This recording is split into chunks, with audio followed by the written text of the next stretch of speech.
Au milieu des ruines, ils tentent de reprendre un semblant de vie. Le cœur n'y est évidemment pas.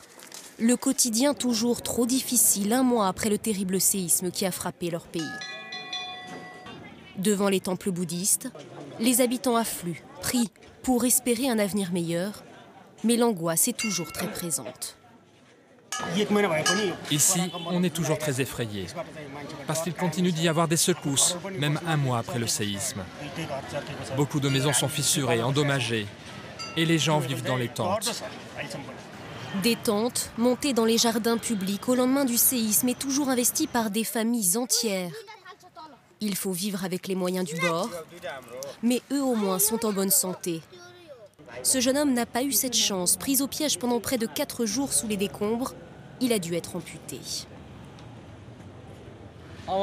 Il n'y a plus grand-chose que je puisse faire dans cet état. Je viens d'un village dans les montagnes. Comment voulez-vous que je continue à aller à la ferme, travailler avec ma charrue dans les champs?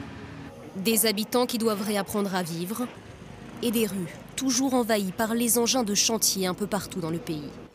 Les travaux de déblaiement vont prendre du temps. Les organisations humanitaires s'inquiètent. C'est vraiment un désastre pour le pays et je n'ose même pas imaginer la suite. Parce que la saison de la mousson arrive, l'hiver arrive aussi.